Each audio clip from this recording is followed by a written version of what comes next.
এখনো সময় আছে, বুঝে নাও বিজেপিকে। বুঝতে হবে পার্টি কোনো ধরনের অনিয়ম বেনিয়মকে তোয়াজ করা হবে না। সাধু সাবধান। আজ চরিলামের মন কি বাতের মঞ্চ থেকে মুখ্যমন্ত্রীর মন কি বাত শোনাতে গিয়ে দলীয় কর্মীদের কি কড়া বার্তা দিয়েছেন মুখ্যমন্ত্রী, দেখুন। ত্রিপুরাতে এখনো পার্টিটা কি অনেকে কিন্তু বুঝতে পারছে না। আমি এখনো আজকের এই প্ল্যাটফর্ম থেকে আমি বলবো, যারা এখনো সময় আছে, যারা ভারতীয় জনতা পার্টিকে বুঝার তাড়াতাড়ি বুঝা। কোনো অনিয়ম বেনিয়ম এই পার্টিতে কোনো অবস্থায় বরদাস্ত করা হবে না, এবং সেইভাবেই কিন্তু নির্দেশ দেওয়া হচ্ছে, আগামী দিনও দেওয়া হবে। আর समझदार आदमी के लिए इशारा ही काफी है।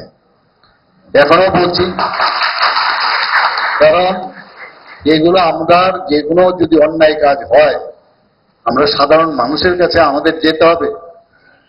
তোমার জন্য পার্টি খারাপ হবে,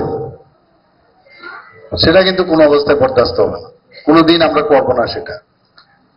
হয়তো একটু সময় লাগবে, বিভিন্ন জায়গা থেকে বিভিন্ন খবর আসে, তাহলে ব্যতিক্রম কি রইল? কমিউনিস্টদের সাথে আর কংগ্রেসদের সাথে পার্টি উইথ ডিফারেন্স, মুখে বললাম, তো কাজের বেলায় অষ্টরম্বা, লাভের লাভ কি হবে? আমরা বলছি নতুন ত্রিপুরা একটা করতে চাই। আগরতলা শহর প্রস্তুত তো সবচেয়ে বড় শপিং সেলিব্রেশনের জন্য। এসে গেছে 11th ইন্টারন্যাশনাল ইউনিভার্সাল এক্সপো, এক অনন্য আন্তর্জাতিক আয়োজন।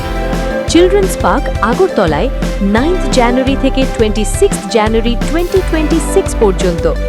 দুবাই, আফগানিস্তান, টার্কি, থাইল্যান্ড সহ বিভিন্ন দেশ থেকে এসেছেন ফরেন পার্টিসিপেন্টস। নিয়ে এসেছে আন্তর্জাতিক পণ্য, স্বাদ আর সংস্কৃতির অনন্য অভিজ্ঞতা। শপিং, ফুড, এন্টারটেইনমেন্ট সবকিছু এক জায়গায়। এটা শুধু একটি এক্সপো নয়, এটাই আগরতলার সবচেয়ে বড় শপিং ফেস্টিভ্যাল।